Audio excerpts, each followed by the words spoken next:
Hi everyone, welcome back to Amber the Baker. My name's Amber, and today we're going to do some baking. So last week we did banana bread, which is one of my favorite sweet breads. So this week we're going to dive on to the savory side of baking with one of my personal favorites, potato bread. Potato bread is not as hard to make as people incline it to be. It also stays in your house good. It stays moist. It's good for sandwiches, toast, really whatever you want to eat it on. And if you have leftover just mashed potatoes hanging around, you can just make bread the next day. Pretty convenient. So first and foremost, I like to write out my recipes by hand. It puts what I'm doing in my front of mind. It also makes it easier to follow along, and it's also easier to follow a recipe you have written rather than trying to decipher one that other people have written. So once you have that out, we can go ahead and dive into our prep. So for our prep, you will need half a pound russet potatoes, which normally equates to about 1 potato. You're gonna need a cup of warm milk, but don't warm it up quite yet. Just leave that in the fridge until you're ready. A 1/4 cup of regular granulated sugar.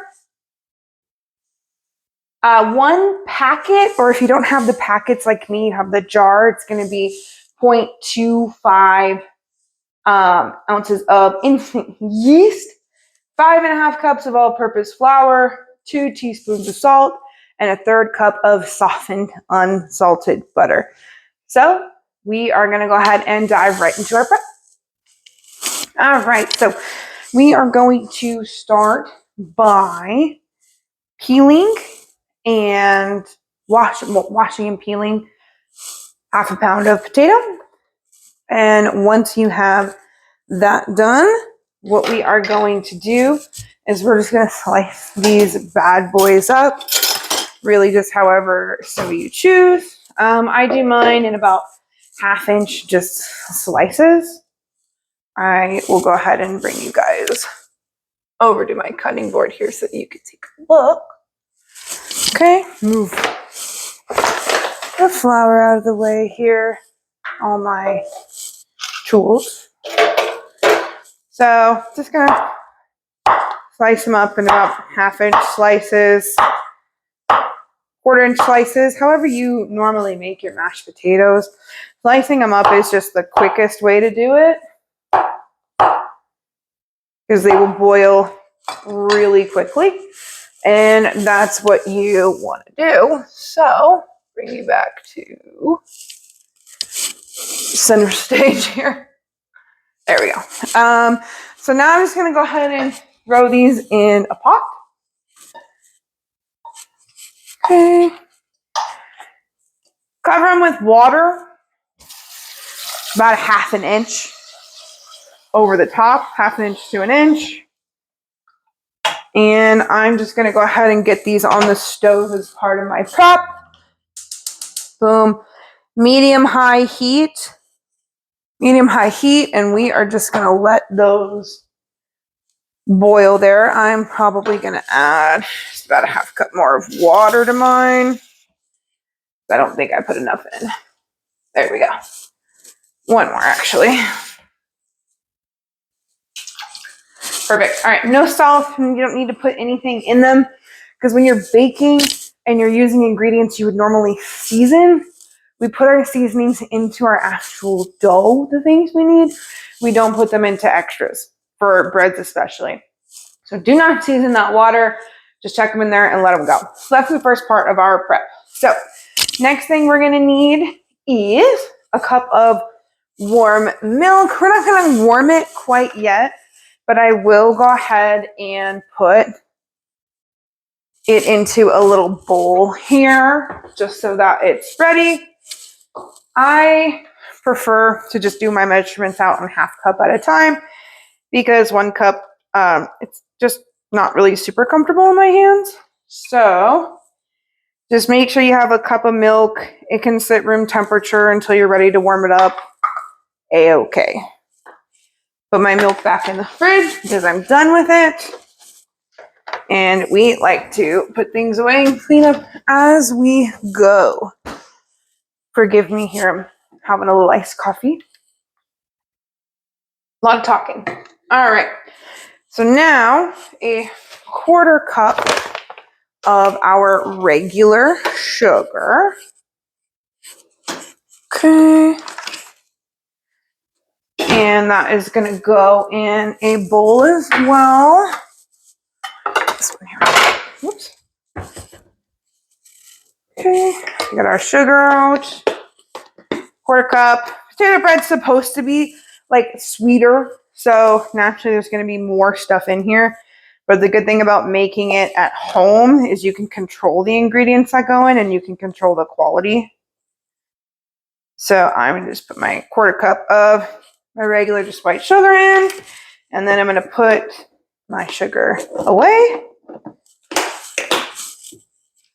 because we're done with it. All right. Now, my favorite way to do anything is normally with a food scale. So, because next is going to be our yeast. All right, I'm going to put my yeast out. I'm going to go ahead and get my food scale out because if you have a package of yeast, awesome. That's what you need. If you get yours in the jar like I do because you do quite a bit of baking and this is better value for a better price, use ounces. Ounces make life easier. So 1 packet of yeast is 0.25 ounces. So I'm going to put my shot glass on here and I'm going to go ahead and zero my scale out. And I'm just going to fill it up until it says 0.25 ounces. Almost nailed it. Perfect. All right. And once it says 0.25 ounces, you can take it off and your yeast is prepped. Some people store theirs in the fridge. Some people put theirs in the cabinet. As long as you have a tight seal on the top of your yeast, you can store it in your cabinet. So I'm going to go ahead and put that back up there. And then we need 2 teaspoons of salt. So let me go ahead. Yep. 2 teaspoons of salt. We can put this away. We don't need this anymore. Put this back where she belongs. That water's getting nice and bubbly, so that's good. All right. 2 teaspoons. Salt, just pop it in your little shot glass, measuring glass. I get these at Hobby Lobby. I think they're just so cute. Okay, and set that off to the side right next to the yeast. And then 1/3 cup of softened unsalted butter. That's chilling over here. I live in the Southwest, so I took mine out from frozen, so it'll be room temperature here in a little while. But I wanted it not to be room temperature when we started, so I can show you guys how to bring your butter to room temperature without messing up the consistency of your recipe. All right. And 5.5 cups of flour. This makes 2 loaves normally, so you're good for a week or so. I like to make mine at home just because it tastes fresher and it gives me just the opportunity to de-stress and wind down a little bit. So let me make sure that this is cleaned out and dried. We need 5.5 cups of it directly into our sifter so that it's guaranteed to have a really good consistency, right? We leave nothing up to risk. All right. So again, I just pull mine up and I just sprinkle, sprinkle, sprinkle. Never done me wrong. Sure, there's better ways. You can scoop it in with the spoon and measure it, but honestly, I ain't got time for that. 1. So this is 1.5 cups because I'm scooping out with a 1/2 cup here. Ooh, I hear that water bubbling back there. All right, 1.5 cups. And we are going to make it snow. If you don't have a sifter, that's fine. You can go ahead and grab a strainer and you can pop your flour in and just shake, shake, shake, shake, shake. These are at your local grocery store, sifters are, and they're not that bad price-wise. But for some people, they just like it. So it's 1.5 cups.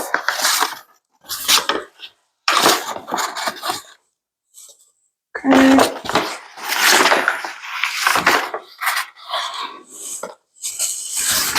2 cups and a half, 3 cups, 3 and a half, 4, and our 4 and a half. Luckily, that used pretty much exactly this whole bag, so perfect. All right.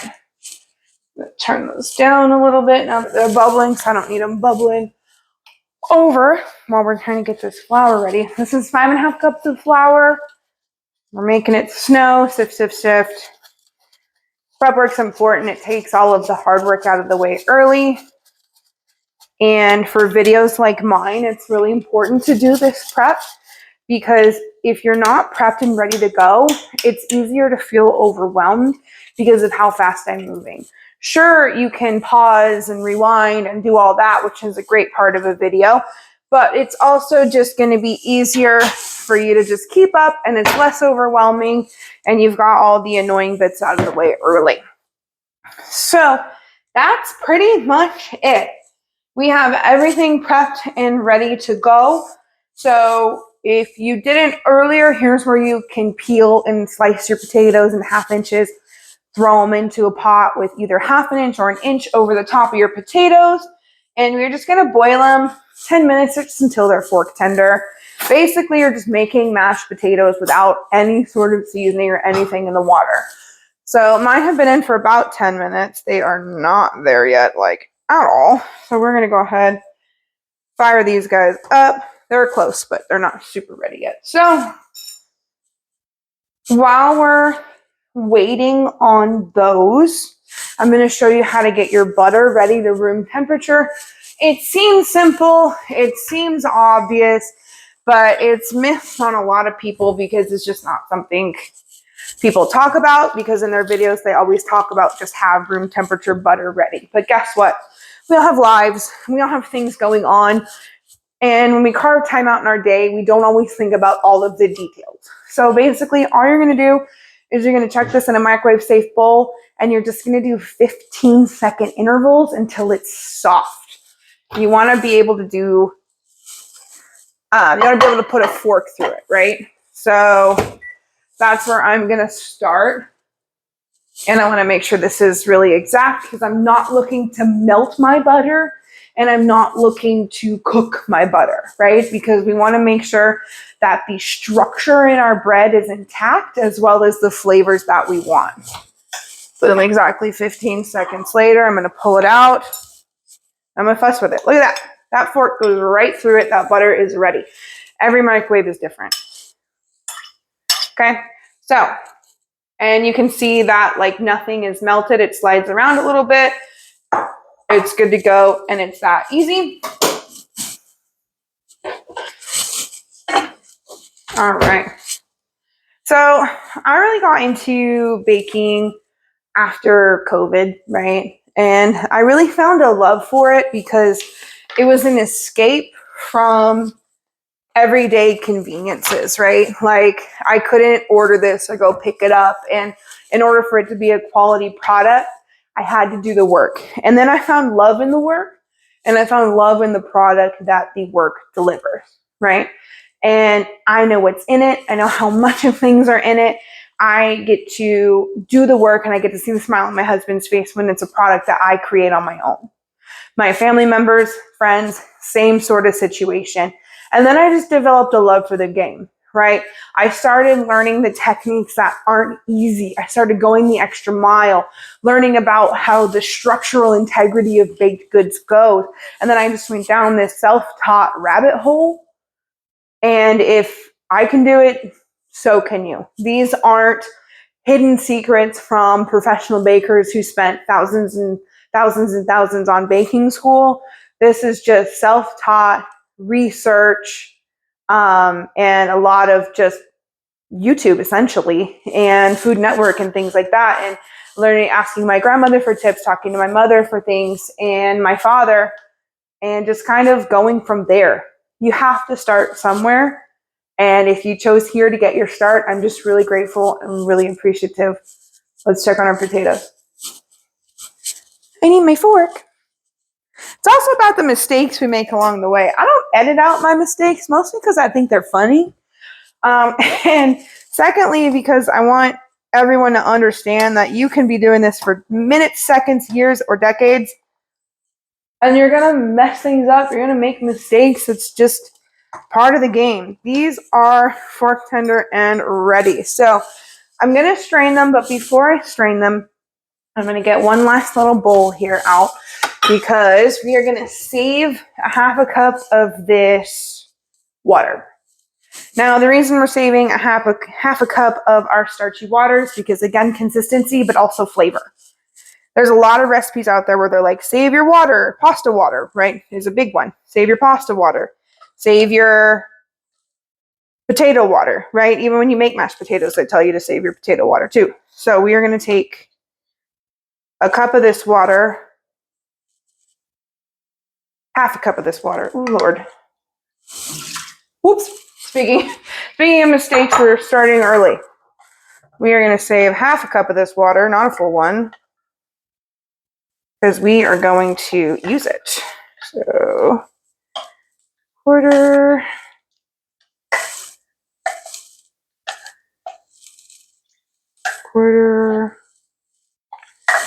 And half a cup of this water. Perfect. Very nice. So the rest of it, I'm just going to chuck into a strainer.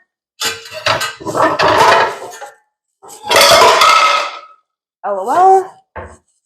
All right, let's check that into a strainer. Get all that extra moisture out. Boop, boop, boop, boop, boop. And while that moisture is going out, I'm going to pull my best friend into view. Hello, Mr. KitchenAid. All right. Perfect. Get that on there.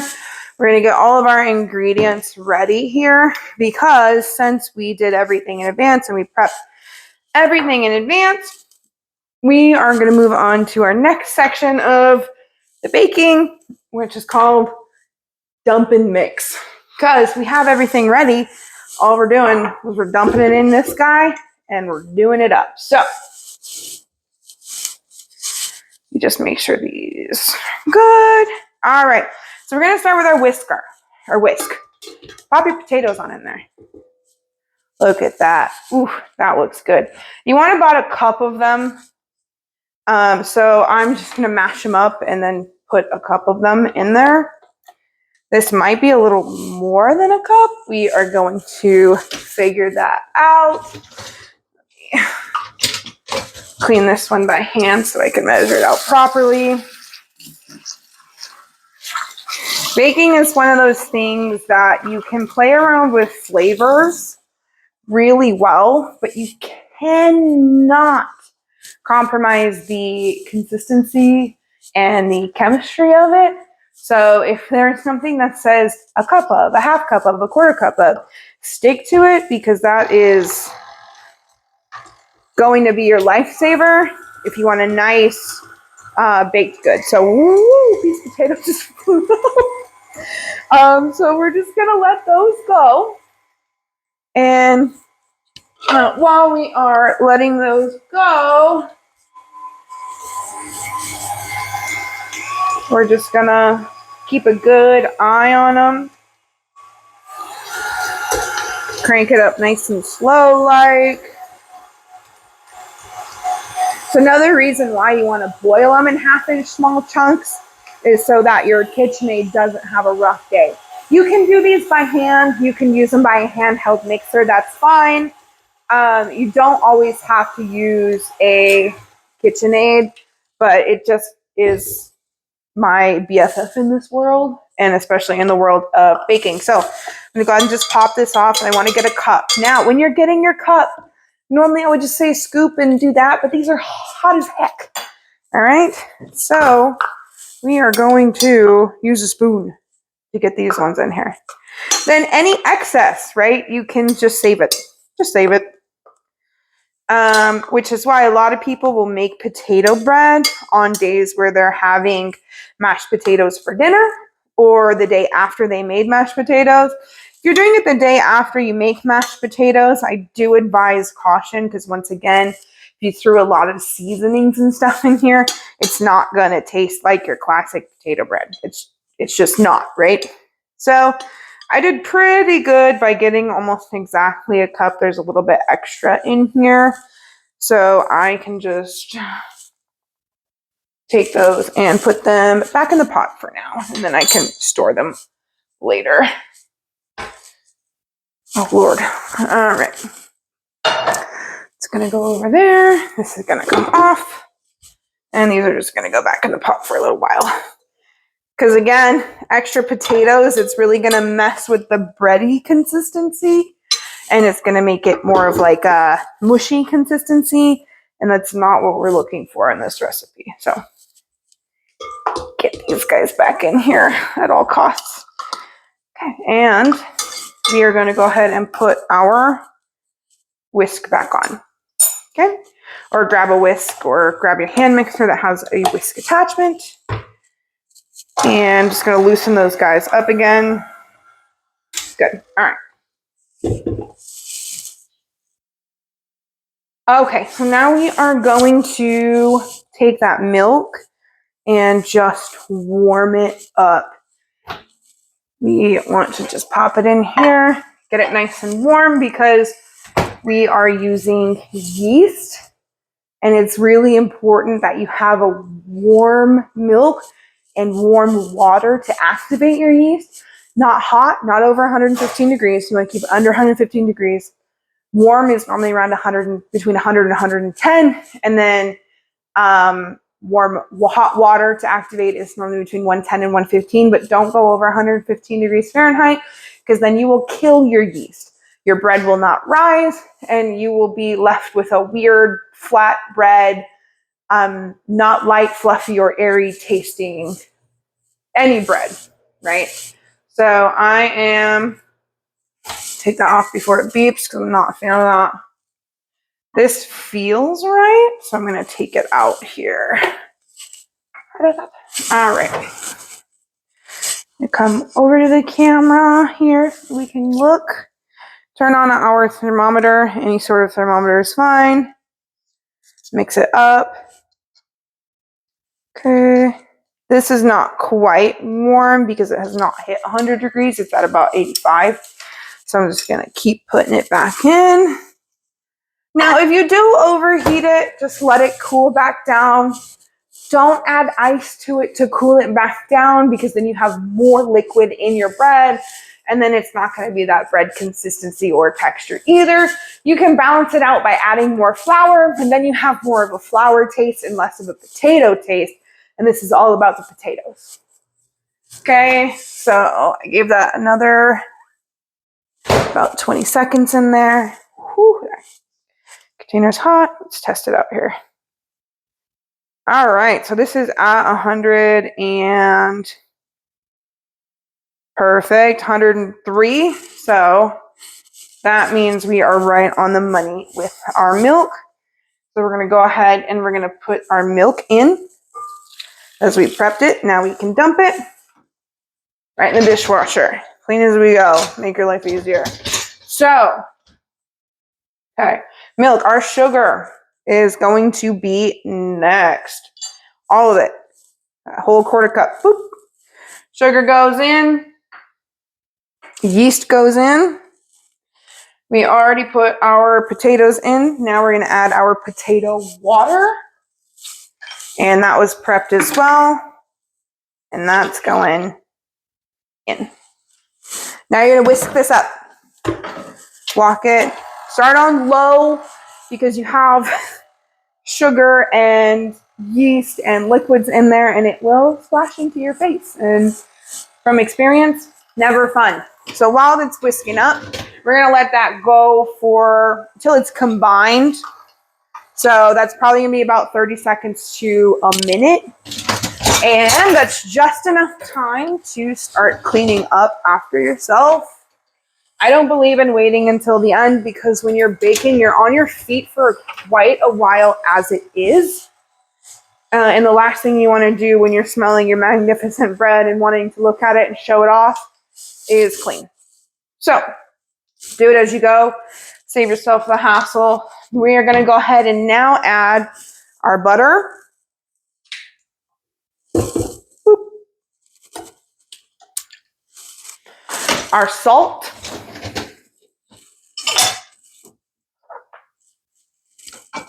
Boop. And our flour. And now before you turn this back on, we're going to switch to our paddle attachment because this is going to be 5.5 cups of flour is a lot for a dough hook to handle. So start with our paddle attachment. Most come without this. This is a bowl scraper attachment so that it doesn't stick. But we're going to go ahead and we're going to check this. Did you see how almost bad that was? We're going to go ahead and get this all in here. Anybody who knows me well knows that I am not the most graceful person on planet Earth. So this, my kitchen being as clean as it is right now, is a miracle. Pop that in. Let that go on low so you don't get flour in your face. And that butter is going to combine in there because it's nice and soft because we pre-softened it. And I'm going to just go ahead and finish loading this dishwasher while that's going. But keep a close eye. If you need to do one thing at a time, please do one thing at a time. Because these gluten binds are going crazy right now because we just put 5.5 cups of flour in here. So you want to do this until it is just combined, because if you overmix it, you're going to have a very dense bread, and it's going to be like you bought day-old bread from Jimmy John's, but you just made it, right? So you don't want to do that. So once it is just combined, it's going to look like this. It's going to be very crumbly, right? Very sticky. No, this is a bit sticky. So once it's like that, this is when we go to our paddle attachment, or not our paddle attachment, I'm sorry, our dough hook. Or if you are at your house and you don't have a stand mixer, or you just prefer the old way, you're going to go ahead and dump this out on a heavily floured surface, and you're going to go ahead and start kneading it by hand. Okay. I am going to go ahead and use my dough hook today. And this is where you're going to go ahead and start your knead. Okay. All right. I am just going to rinse my dough hook off here. My paddle attachment. Pop it right in the dishwasher. Now, once it starts on low, I'm going to crank it to about a medium. Oh, no. Medium-low. There we go. Because we want to knead our dough. We don't want to beat it up. Okay. All right. Now, for your knead, if you're hand kneading or if you're KitchenAid kneading, it's probably going to be about a 4 to 5 minute knead. You just want it to be smooth and tacky. And if you are familiar with the window pane test, you can do the window pane test. I feel it's overkill and not necessary because I'll show you how to do the thumb test. That's one I work off of. It's way easier. Okay. While this is going,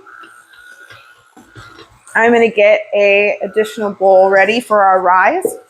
I'm going to grab some paper towels, like one, and I'm going to get my vegetable oil.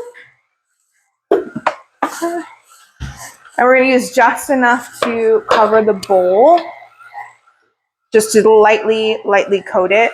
Start with half a teaspoon if you need to measure it. And you're just going to work it up, all the way up. And that bowl is going to be a lot shinier if you use a metal one, or it's going to look glossier if you use a plastic one. It's just enough. It helps it not stick, and it gives it a little bit more moisture for the rise.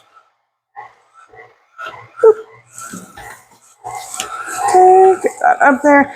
And your paper towel is going to absorb your excess so that you don't coat it in oil, right?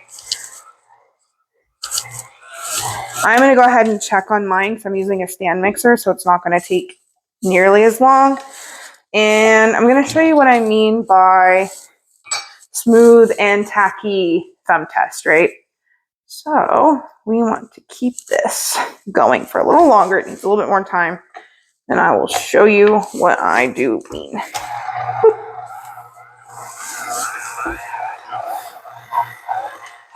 Let me keep a close eye on it. See if there's any big...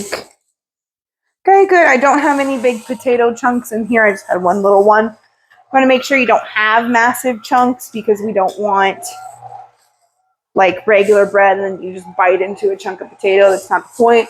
When you are whisking that stuff up, you want to make sure it's real good and it really mixes in with those wet ingredients. So the water and the starch and all the potato water, I call it starch, all that. Oh, that's good now. So you can see that has a little bit. Get off the hook. Can't you see I'm trying to film? It's going to have a nice glossy look to it. And the thumb test is literally, you're just going to pop a finger in it. And if it starts to pop back up at you, it's ready. Okay, so I get a little closer so I can show you. Boop. And you can see ever so slightly that it's coming back up, which means it's ready. If that's not your cup of tea, you can take a small ball off of it, roll it up real good, and you're going to stretch it in your fingers out into a thin square, right? And then you should be able to see through it, the light. I can see the light through mine, and it didn't break in the stretch. And that's the window pane test. You put it above your window because you can get more light in, but I put mine in front of the camera so you can kind of see how I stretched it out. So it's good. Okay. So now we are going to get it into a tight little ball now. Tight. Plop it into your bowl. The one that you put the oil in. Push this off to the side. There we go. And put my oil away. All right, so for now, you're gonna go ahead and cover this. You're gonna keep it in a warm place, right? If you don't have like a covered, like a warm place in your house, the best way to store this is to chuck a tea towel over it and put it in a turned off oven. We are gonna go ahead and leave this for 45 minutes or till it doubles in size. Elevation is always different, so that's why I just say check on it every 45 minutes or an hour. And then as soon as it's doubled in size, we'll get back to work. Welcome back, everyone. So for now, it's been 45 minutes since we've had our dough rising for our potato bread.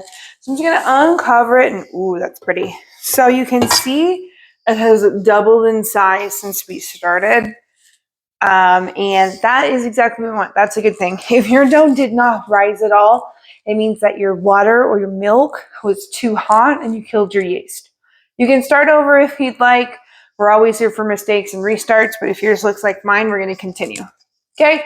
As kids, the best part about making bread with my dad was the punch. I am not nearly as aggressive as I used to be, so we're just going to punch it and let all that gas out. You can punch it as hard as you'd like. It doesn't matter. Now, at this point, your dough should be nice and risen, and it should not really stick to you at all. All right, so you're just going to take it out of your bowl here. You see my flour here, or my surface here is lightly floured. We're just going to go ahead and pop it on here. You're going to go ahead and just knead it just a little bit to get that top a little bit because it's a little cracked. You want to get it in with that moist dough on the bottom. Then you just want to circle it up like this. We're just going to cut it in half. I love to use a pastry cutter. This is my pride and joy. You can get this at your local supermarket. It even has like inches and stuff on it, so it's very helpful. So I'm just going to cut it right in half because this is enough for about 2. Okay, good. They look about right. Now I'm going to show you how to go ahead and shape your dough, because a lot of people, what they do is they just kind of stretch it and plop it in your pan, and that is not what you want to do. So spray your pans. You can use whatever one you want, canola or vegetable, it's fine. You just want to take these guys and spray them. Spray, spray, spray. Okay, good. Once they are nice and, I can't see that side, so let's just make sure that we got it. Nice and sprayed, nice and coated. Cool thing about bread is bread doesn't really stick a lot, so you don't really need parchment. But if you are nervous and it's your first time making this bread, I recommend using parchment. So let's discuss how we make this bread beautiful. All right? So a lot of people will just stretch it and stuff it in their pans. That's not what we're going to do. So your flour is all over your surface. You're going to seam side down, and we're just going to roll it out. Now, when it comes to rollers, I prefer the stainless steel one. It's just kind of how it is. Wooden rollers are good. I do like wooden ones, but this one is just nice because nothing sticks to it. Now, you can go ahead and do it like this while holding the handles. A lot of people do, and then they just kind of flip and move on. But the problem with this is all your pressure is on your handles, right? So you want to put all your pressure in the middle so that you get a nice rollout. So by putting the pressure in the middle, this thing's actually going to do what it was intended to do. It's going to roll out. Now, you don't want it to be too wide, because if it's too wide, it's not going to fit in your pan. So once it's about the width of your pan, that's when you want to stop rolling it out. So this one here is about the width of my pan. I'm going to stop. And this is how we're going to get that really good flavor. We're just going to fold one side into the middle, then fold the other side right on top of it. And you're going to tuck your ends, right? Tuck, tuck, tuck, tuck, tuck, and flip so that you have a nice rectangle. And then you can use your hands to adjust the length however you want. But this is how it should look.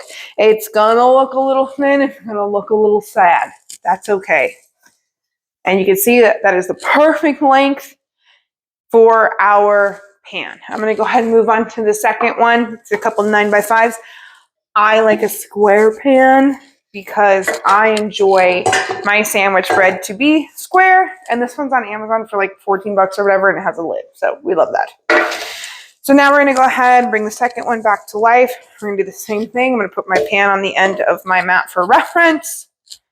And then once I get a good eyeball, we're going to roll it out. Seam side down. Let's get it done. Again, I'm putting all the pressure on the middle of my rolling pin to get a nice roll, and I'm hitting it at all angles. I like to go front, left, right, so that you keep it in a good shape. Then I'll go back, left, right.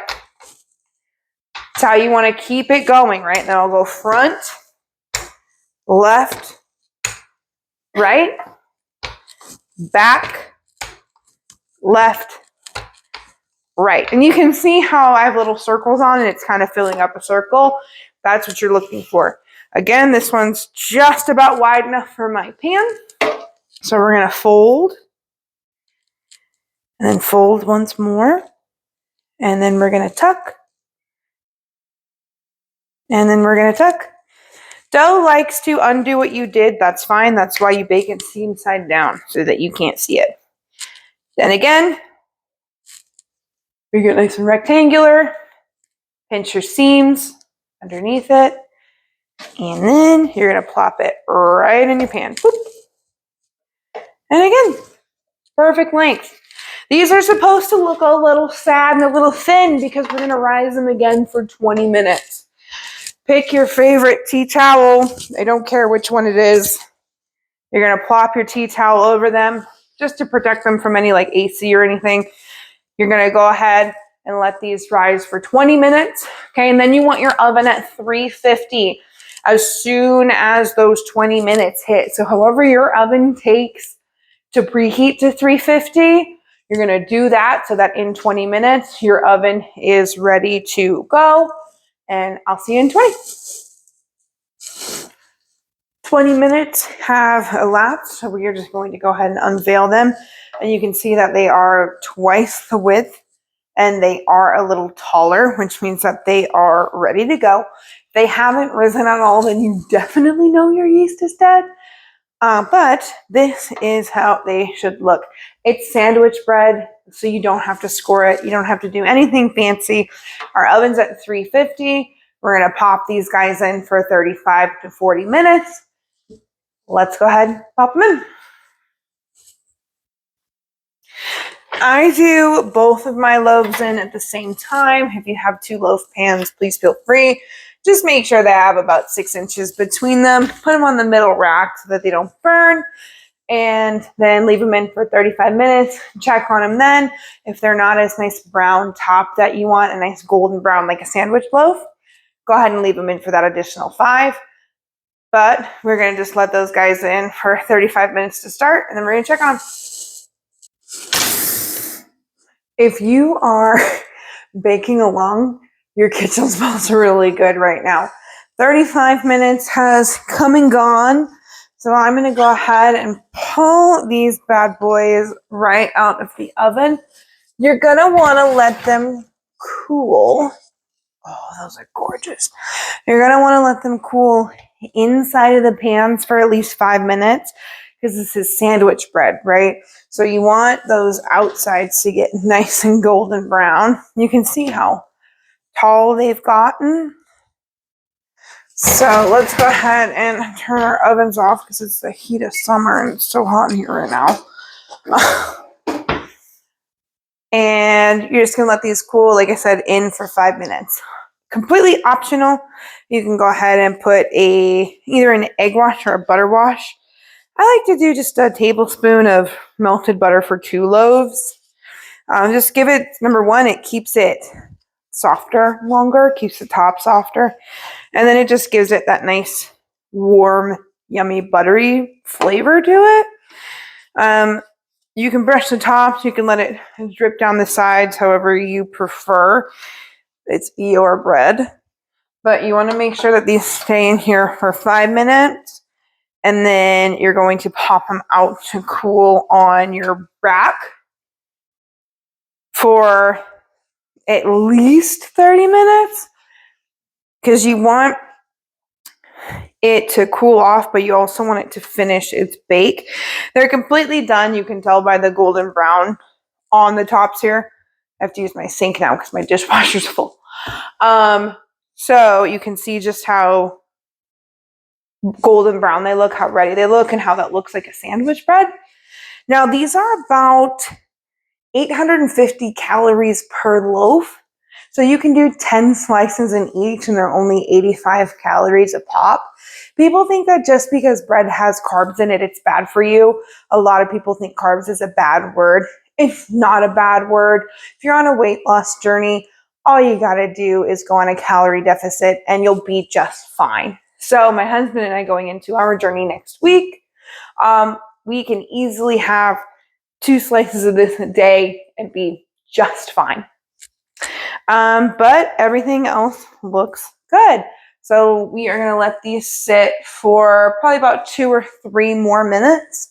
And then we will be able to pop them out on the rack. I'm going to get my oven mitts out because these are probably going to be still super hot tins.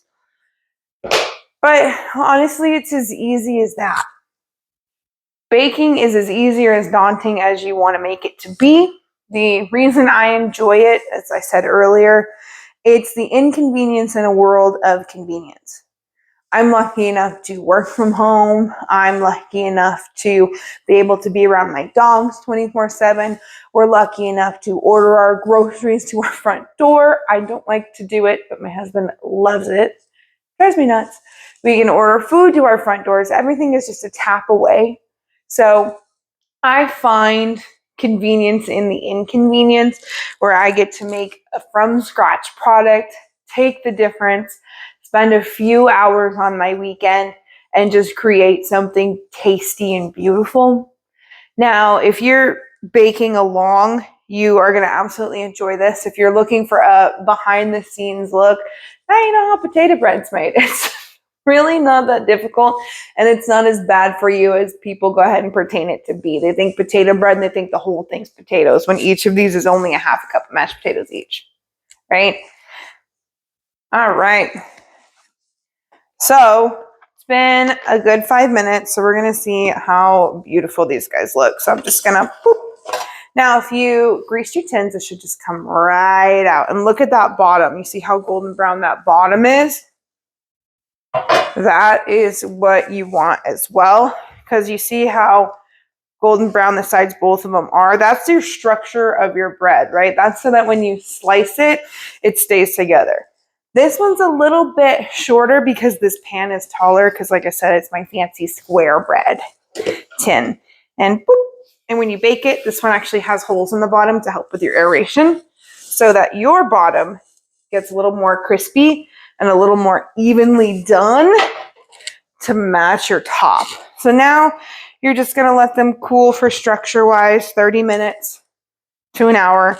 You see this one's a little bit bigger, and you see this one's more of your traditional square.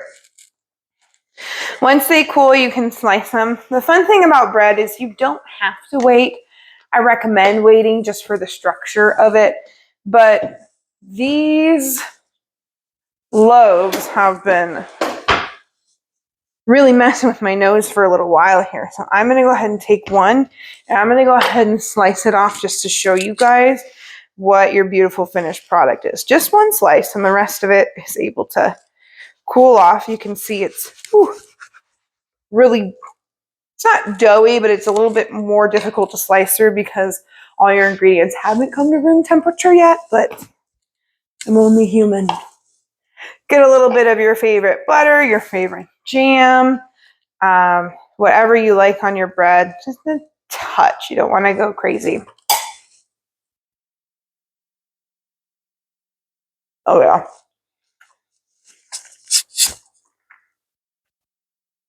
That's so good, and it's not $5 plus in the store. And I know what's in it. I know how much of what's in it. I know exactly how many calories this is. It's super easy, super simple. I want to thank you guys so much for tuning in today to Amber the Baker for our potato bread edition. Go ahead and give this video a like and subscribe to it. It's absolutely free. It's going to go ahead and send you an update from when I post a new video. And go ahead and leave a like and a comment. Tell me what you think about this if you baked along. Tell me how good it is, what can be improved with it, how you would do it better, differently, or if you enjoyed my recipe. And also go ahead and leave a comment about what you want us to do next.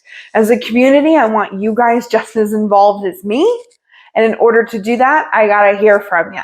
I'll go ahead and leave the recipe in the comment section, and we are going to get at it next week.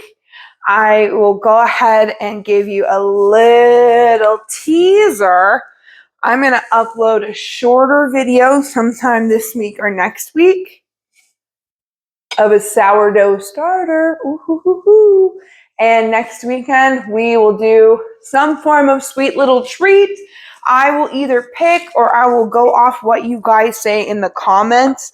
I can go anything from cakes to cookies to brownies to cheesecakes to lemon bars to basically whatever.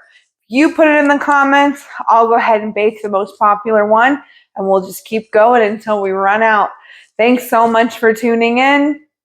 I really appreciate you guys. I have the utmost gratitude for those of you who tune in. Our very first video got over 70 views, and I think that that's really awesome. So let's keep that up, ramp it up, tell your friends, tell your family, show, to people who are interested in learning how to bake or learning to continue their baking adventures. And I'm so happy to be the one to do this together. Again, I am so grateful to all of you for tuning in. Enjoy your potato bread and have a great rest of your weekend. See you in the next one.